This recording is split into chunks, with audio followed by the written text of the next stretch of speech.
My uncle thought he could take everything from my dad. The house, the legacy, even the last bit of dignity our family name carried. What he didn't realize was that my dad wasn't the kind of man to stay quiet forever. One day, he woke up to find that the home he stole no longer existed. If you've ever watched someone get exactly what they deserve, hit that subscribe button, like this video, and get ready for one of the most satisfying stories of poetic justice you'll ever hear.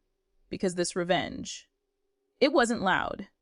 It was silent and permanent. My dad was born in Country Ave, a quiet, hardworking man who believed in doing things the right way.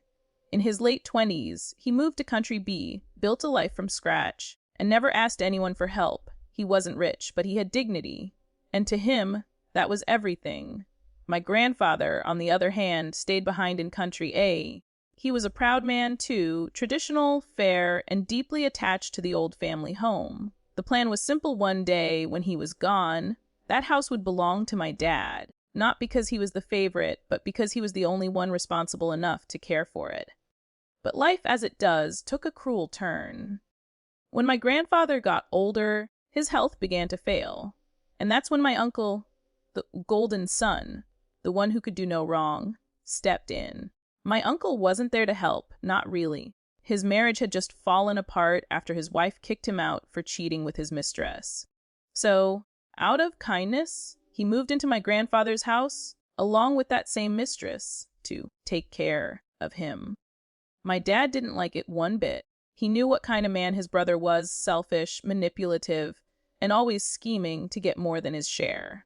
But Grandpa needed someone there, and my dad was living miles away in another country. So he bit his tongue. He told himself it was temporary, that when Grandpa passed, things would sort themselves out, but they didn't. When my grandfather died a few years later, my uncle didn't leave. He didn't mourn. He didn't even wait for the family to grieve. He just stayed, like he owned the place. My dad, still being the calm and respectful man he'd always been, gave him time. He asked nicely. He told him, either buy the house from me or move out. My uncle agreed at first, said he just needed a few months to sort things out. But months turned into years. Promises turned into excuses. It was clear he wasn't going anywhere. Why would he? He had a massive house, no rent, no bills, and a woman by his side who clearly loved the free lifestyle. My dad, being the legal owner, was the one still paying for the electricity and water. But every bill, every month, was another reminder of how his brother was living off his generosity and spitting on his father's wishes.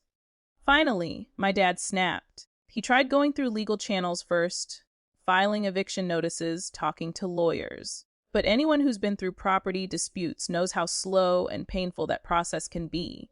It can take years. Meanwhile, my uncle kept enjoying his free mansion, laughing it off like he was untouchable. So my dad did something that most people wouldn't dare. He started small. Quietly, he stopped paying for the utilities. Electricity, cut. Water, gone. If my uncle wanted to live there, he could live there in the dark. But even that didn't move him. Somehow he managed to survive, maybe using a generator, maybe mooching off neighbors. Whatever it was, it worked. And that infuriated my dad even more. Months passed, and the situation reached its boiling point. One night, my dad sat at the table, staring at the old house deed. That home wasn't just property. It was a memory of his father, the man who worked his whole life for it, and seeing it desecrated by someone who didn't deserve it, that burned. That night, he made a decision that would change everything. He wasn't going to fight his brother in court anymore. He was going to erase the problem entirely.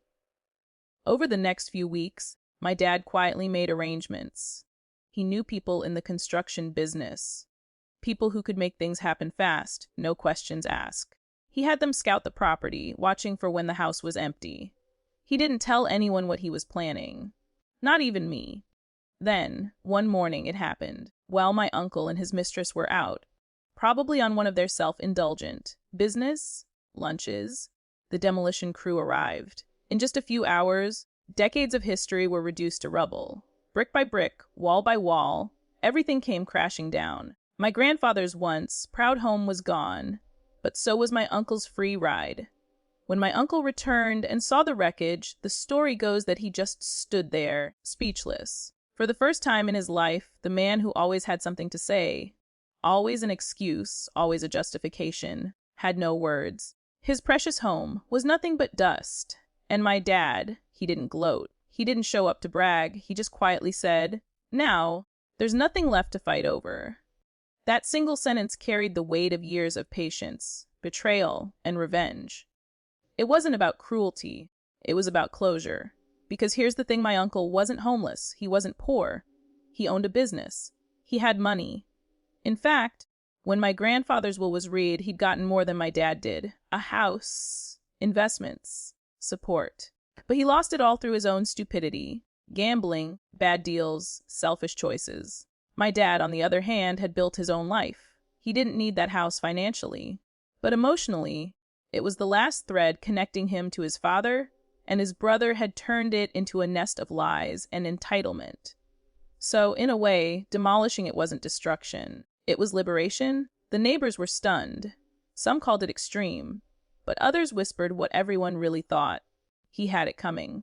For years, people had seen my uncle treat the place like his personal palace, throwing parties, showing off, pretending he was the rightful heir. Now, there was nothing left to show. And here's the poetic twist: even after all that, my dad didn't press charges, didn't rub it in. He simply moved on. Because revenge isn't always about seeing someone suffer. Sometimes it's about removing their power entirely.